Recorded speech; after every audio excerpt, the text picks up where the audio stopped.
Okay. Hi, everyone. This is our second go. We'll see what happens. This is Nicole Rexing, tuning in from Dale, Indiana. I hope you guys are staying warm out there, enjoying your day, and having a great weekend. Again, my topic is having your pet stay healthy in the new year. And I got a special guest, Dr. Deborah Schaefer. A little bit about her. I think I see her in here watching. I'm going to invite her.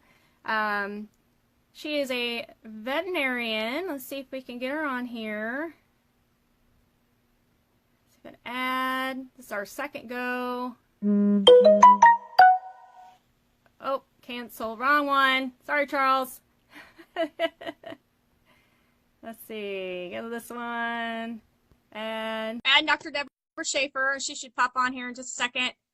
She's going to talk about how to keep our pets healthy in the new year. She's a veterinarian she went to Purdue University, graduated in 1994. There you are. You see me? Is that a good angle for the phone? Let me put it up so you can tell me. Okay. All right. Well, this is Dr. Deborah Schaefer.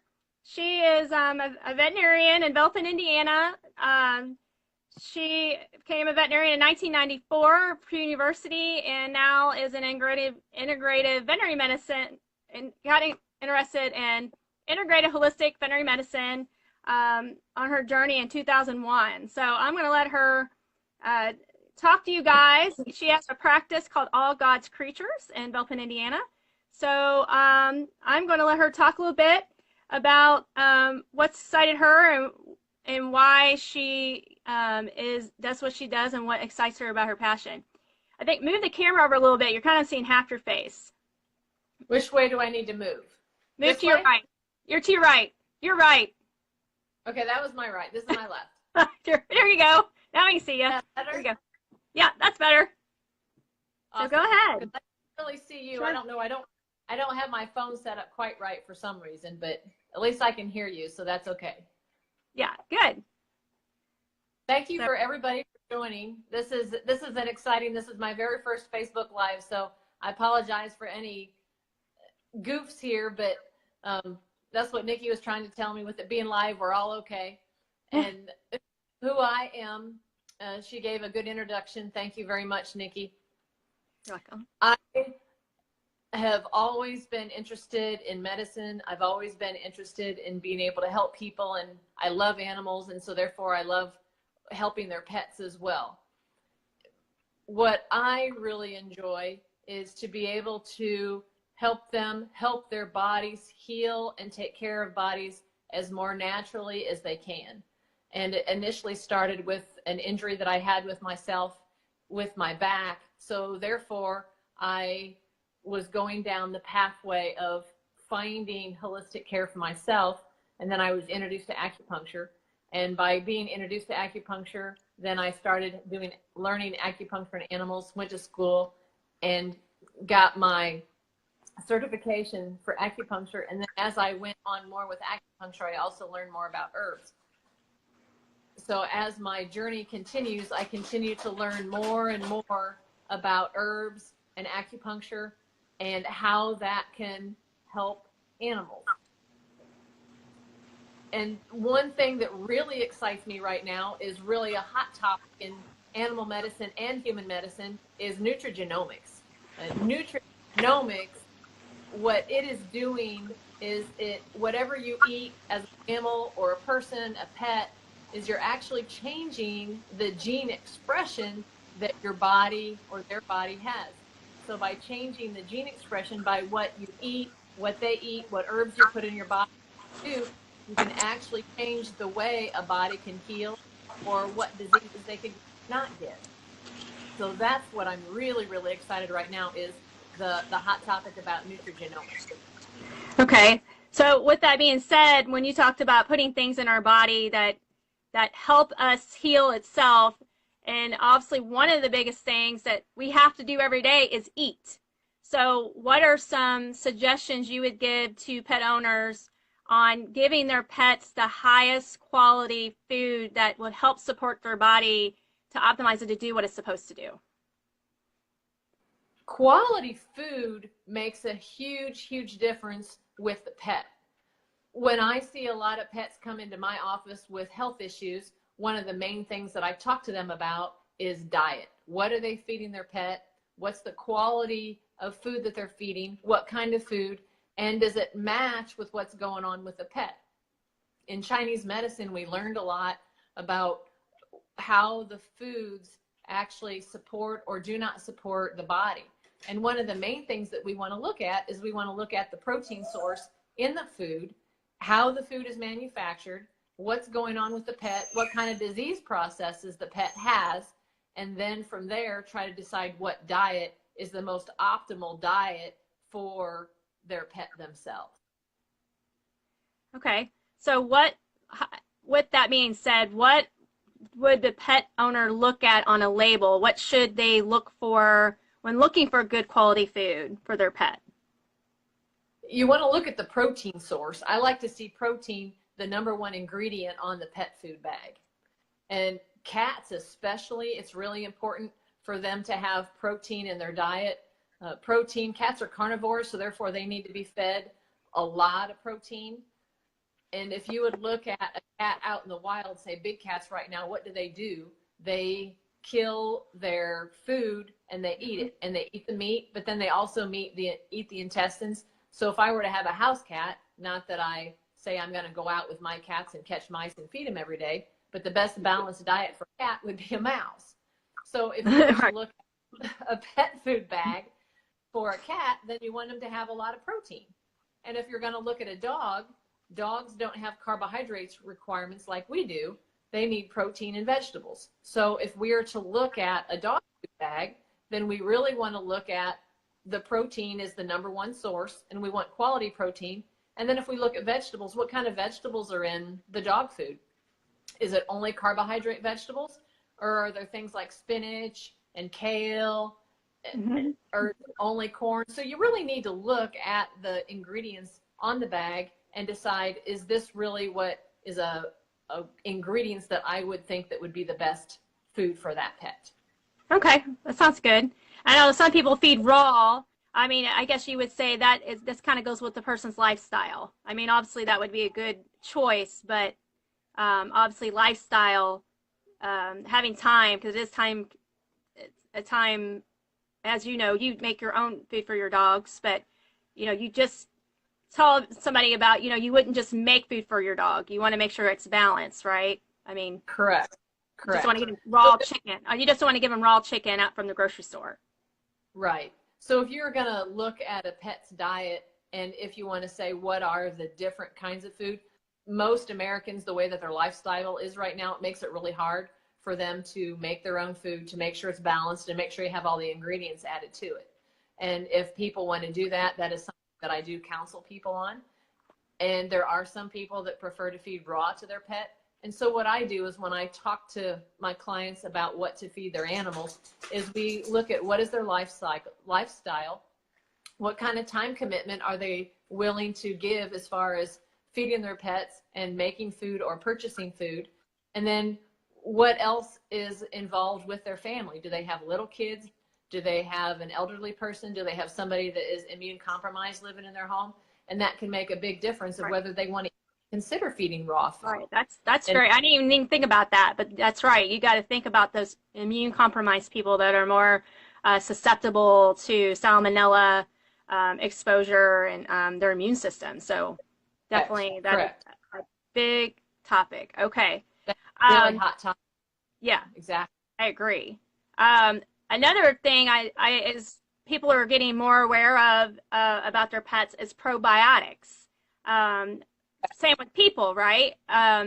So what would you suggest with that with pets, and explain to them, is it different than human? I know a lot of people give human probiotics to their pets. I mean, does that hurt them, or what is the best for them?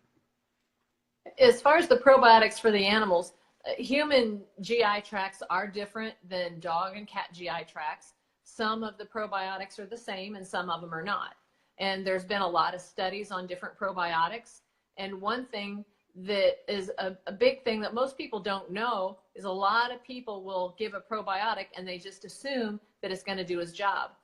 But 85 to 95% of probiotics that you give them, if they are not correctly, I don't know, manufactured is the right way to say it, but if they are not correctly compounded, that the hydrochloric acid in the stomach kills 85 to 95% of all probiotics that you're trying to put in your body, where the normal bacteria really have to do their job in the intestines. But if they all die before they get there, then what's the use of using those probiotics? And it's the same way in human medicine. So you really have to look at what kind of probiotics is in the product, whether it's in a kind of a product and formulated in a way that it's actually going to get past the stomach before it starts decomposing or breaking down and releasing those good bacteria into the intestinal tract.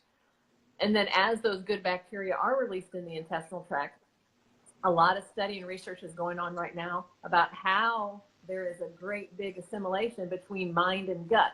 And especially with people, the research is showing is that if there are any kind of emotional issues, the way that the serotonin works in the brain, serotonin gut connection, and then also the intestine has a huge part of the immune system, because there's the Peyer's patches in the intestinal tract, and if you don't feed the intestinal tract correctly, then you're not going to be able to, and have the right bacteria, you're not going to be able to absorb the nutrients that you need to absorb.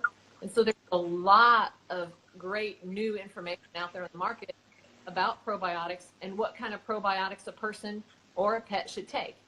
And it can also be overwhelming, because a lot of people will just look at, okay, how many colony forming units are in that probiotic? But you don't only look at the number of colony forming units, you have to look at the kind of probiotics and how that product is put together so it'll get past the stomach and into the intestine. Yeah, that's a lot of good information, because a lot of people don't think about that. They think, they take it and then it's actually going to be doing the job, but you really have to look at the technology, how it gets to the gut is very important. Correct. Because there's a lot of probiotics out there, and you want to make sure that you're buying something that is going to do what it's supposed to do. That is right. And okay. Quality probiotics aren't cheap. And so some probiotics are expensive, but you're still not putting your bang for your buck where it needs to be. So that's something that you need to talk to your veterinarian about, to see what kind of probiotics you need to feed your pet, and then talk to your doctor and talk to other healthcare providers to see what kind of probiotic is best for you also. A lot of people say, oh, I just eat my yogurt every day. Well, is yogurt really going to give you the best way to get probiotics into your body? In my opinion, no. So giving dairy also to your pet, is that necessarily the best way to get probiotics into them? No. So giving them a lot of dairy can cause some other issues, and you're not really feeding them the appropriate probiotic or a good way to get that probiotic. Yeah. Does that all make sense? That's and a lot of people are in a misconception about yogurt. I've heard somebody just the other day were saying, well, I give my pet yogurt, and I'm like, well, not really hurting them, but it's not really helping them to the point that you think that they're getting. So those are all great points. So another thing, it's been more common, and I know you do this as well, is suggest omegas, fatty acids, to your pets, because I know a lot of the standard diet in a dog is deficient, because I know if we had a lot of omegas in their diet, it probably would go rancid, right? So so you want to find a good quality omega product. So what would you suggest with finding a good quality, and what should pet owners be looking for? When you're looking at omega fatty acids, you need to look at omega-3 fatty acids. And just like the human diet, the ratio can be skewed from omega-3s to omega-6s. And when you're looking at the animals, omega-3s, you want to look at omega-3s that are from an area that don't have heavy metal toxicity in them. You need to know where they're coming from. You need to know how they were manufactured. One thing that I recently learned, that there are some companies that when they catch the fish in the areas where they found the fish free of heavy metals like mercury, that they can actually prove what boat that omega-3 was, I should say, put together, because they take the fish, they catch them, and they actually process those fish on the boat. So they take the fillets away from the fish, and then they squeeze the rest of the fish on the boat to squeeze those omega-3s so they can actually be made on those specific boats, and they can follow where they are and where they're going. So that's one thing that's really exciting about omega-3s is the way that the technology is. You can take a bottle of omega-3s from certain companies, and you know exactly what ship that omega-3 came from, and you know actually that it is pure and clean and that doesn't have the toxins in it that you can have from certain companies. So you need to make sure that you're getting an omega-3 that's clean and pure. And then you don't want one that's sitting on the shelf and we're in the heat, because you do have to be concerned about omega-3s going rancid, and you don't want to be taking omega-3s that are rancid yourself, and you don't want to be putting omega-3s that are rancid into your body either.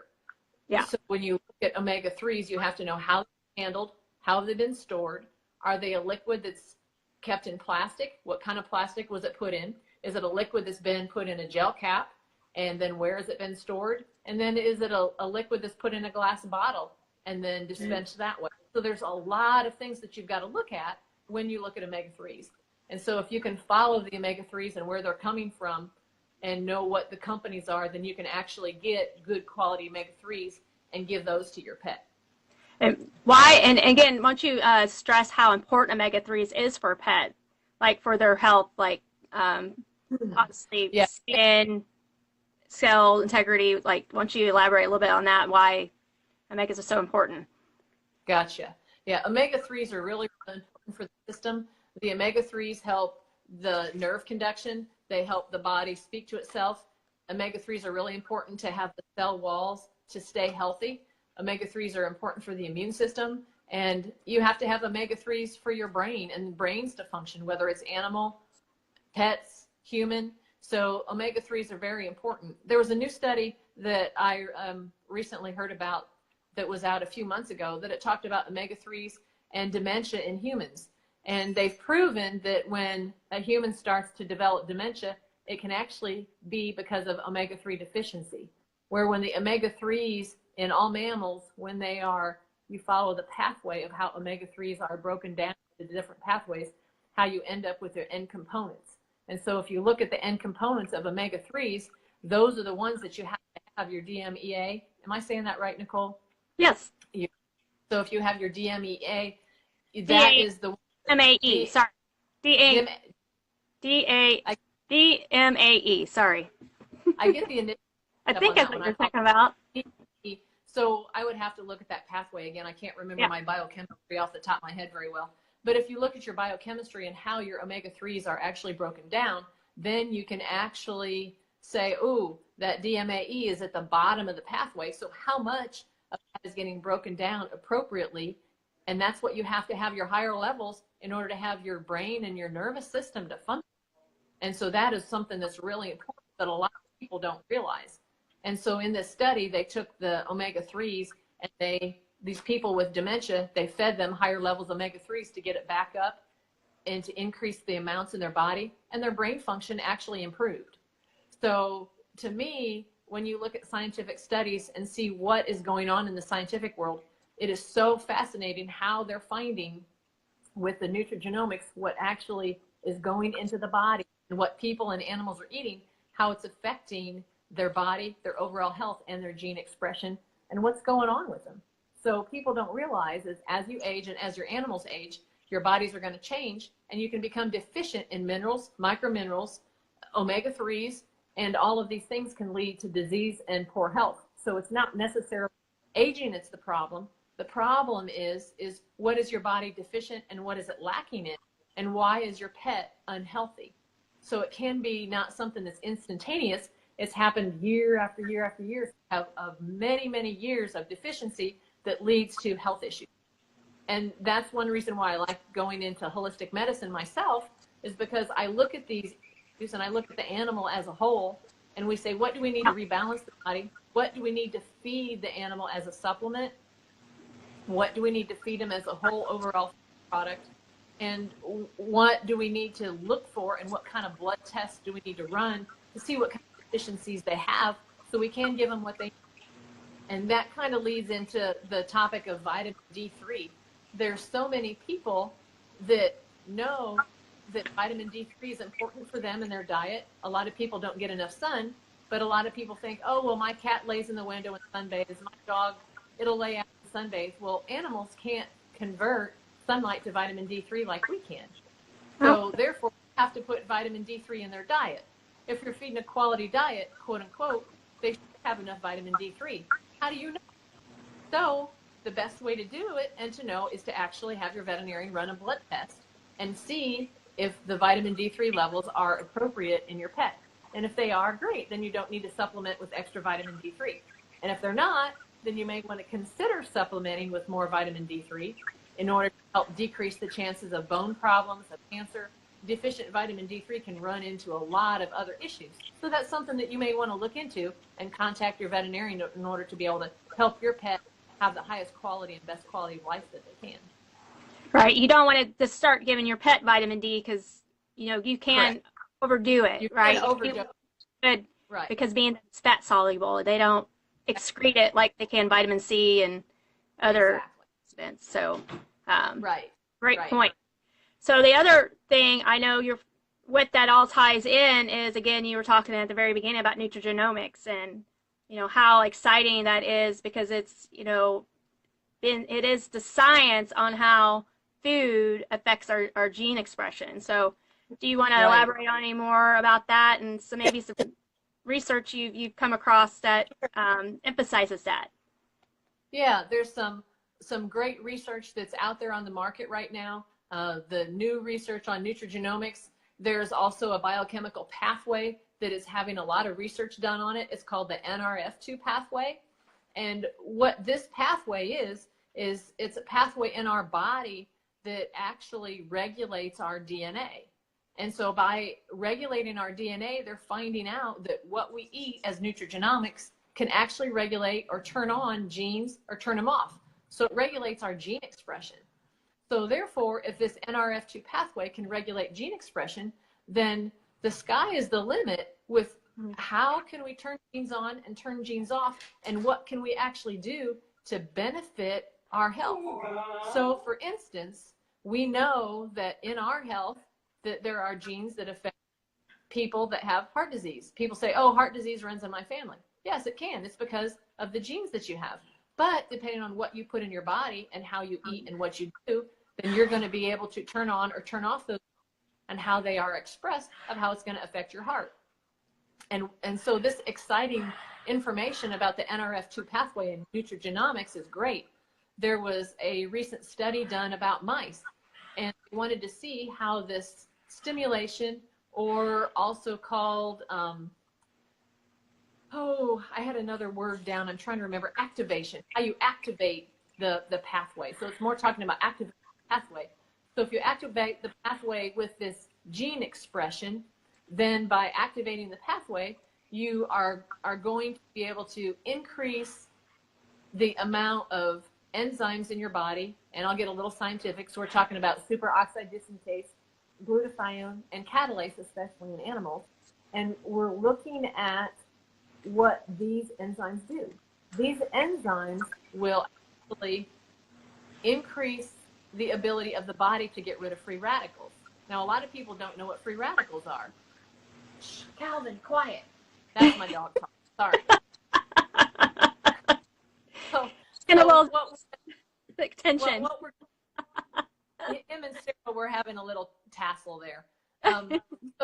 So what we're doing with these enzymes in our bodies, by being able to help decrease the free radicals in our body, what the free radicals are doing is the free radicals are like exhaust. So somebody explained it to me this way when I was first learning about it, and it all makes sense, is you have gas that you put in a car, and you want energy. So the engine can turn to make energy to make the wheels turn, but you also have the exhaust that comes out, and then you have the catalytic converter in order to be able to help to get rid of the damaged information, the damaged particles that are coming from making that energy. So what we do is we take food in, we breathe oxygen, we have energy, but we also have exhaust. Well, that exhaust coming from our cells is free radicals. Those free radicals are damaging our cells. But God made our bodies so we can have these enzymes, superoxide dismutase, SOD, catalase, glutathione, and many more of these enzymes to grab these free radicals up, so that therefore it's going to protect our cells, and our body's going to be able to heal itself. And our body can do this on 1 in a million. So for every, it's not 1 in a 1 like vitamin C, vitamin A, vitamin E. Those are very important vitamins, but those are 1 in 1. And so once the body grabs it up, it's gone. And those are antioxidants. But these enzymes are in our body, and they act as antioxidants, but therefore they work on a 1 to a million ratio, which is pretty amazing. So if you're on a 1 to a million ratio, then look at how much more profit you can get by a 1 in a million ratio with these enzymes to get rid of these damaging free radicals or these damaging exhaust in our cells. And it's already been proven that the aging process is a decrease in these natural enzymes in our body. So therefore, if we stimulate or activate this NRF2 pathway in our body, then by activating it, we are going to increase the amount of enzymes that are naturally produced in our body. You can never overproduce them. You're going to produce them at a higher level, at more quantity. And so you're going to stimulate the DNA to be able to turn on or turn off as they should be and activate these enzymes to be able to help our cells be at the healthiest potential that they can. So what's going on in the research right now? Free radical damage has already been proven to cause or create 250 plus diseases in people. So if we can help our cells be healthier by advancing our bodies to be activated and increasing the amount of these enzymes that are going into our body, the sky's the limit. We don't really know what kind of health or great health that we can have. And then the newest study that really excites me is a mouse study, where there was a study done by turning on this NRF2 pathway in mice, that it was proven that these mice increased their life expectancy by 7%. That's huge. How does that relate to our animals? Our animals, mice, people, we're all mammals. I don't know. How is that going to relate to us? Pretty phenomenal. The future will be foretold. But for me and for my pets, I want them to be as healthy as they possibly can. So with this new research, we're going to be able to have ourselves and our pets and our families grow in health and be happier and healthier. So going into 2018, we can be better people, better animals, better all around as far as our health goes. So that's great information. So you're basically saying that our antioxidants are kind of like our pager. They, you know, it's kind of old technology, and now we have a new technology that's like the smartphone that basically our body can utilize it better because basically our body's making them instead of taking them anymore. Is that correct? What you're saying? So our animals now can make their own antioxidants versus taking them, because as we know, the food does not have good quality antioxidant, if any, because of the way that the foods are processed. Would you agree? Correct. So that's why we look at our diet, and then depending on what's going on with the pet's diet, what we need to supplement with them to be able to help support their whole bodies as a whole. That's great. Awesome. Well, thank you so much, Dr. Schaefer. I really appreciate you taking your time on this day and to educate our audience on how we can better give our pets quality life. You know, and we're not saying, you know, vet care is definitely very important, getting your yearly exam or bi-yearly, obviously with your senior pets. I know you recommend every 6 months with senior pets because they do age 7 times more than we do because of oxidative stress, right? Would you agree with that? I agree with that. Awesome. Okay. So I'm going to probably let you go, and I want to thank you again and thank everybody for tuning in to us, because I think these 5 things we talked about are very huge with not only with our pets but ourselves.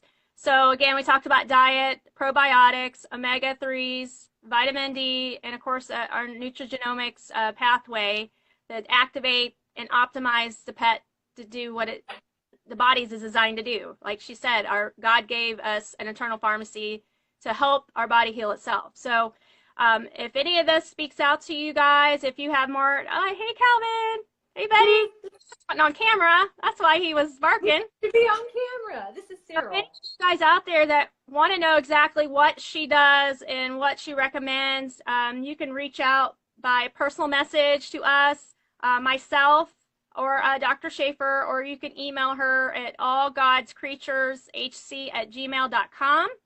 And I will also share her Facebook page to All God's Creatures, so you can follow in. And we're going to try to do probably some, weekly. We're going to try to do more educational stuff. So this was kind of a test run for us to some practice before we actually go on to our pages and do this. So I want to thank you guys for tuning in. And again, if you have any questions about diet, probiotics, any omegas, vitamin 3, or nutrigenomics, please just reach out. We would love to help you and get you the right information or get you to a great holistic veterinarian in your area, because we obviously we love holistic medicine because it is our future, right? So anyway, give us emojis. Feel free to share this if you got value, and see if we can help someone else out there with better quality care, holistic care for their pets. So I hope you all guys have a great night. Stay warm and safe, and be blessed. See y'all later. See you Bye. later. Oh, here. I know somebody else said this. There's a good book here. I don't know if you've seen. I know Dr. Schaefer has this book as well. It's called Canine Nutrigenomics. So if you guys want to get a hold of this, let us know. Guys, have a great evening. Good weekend. See ya. See you. Bye, Dr. Bye. Schaefer. Thank you. Bye. Thank you.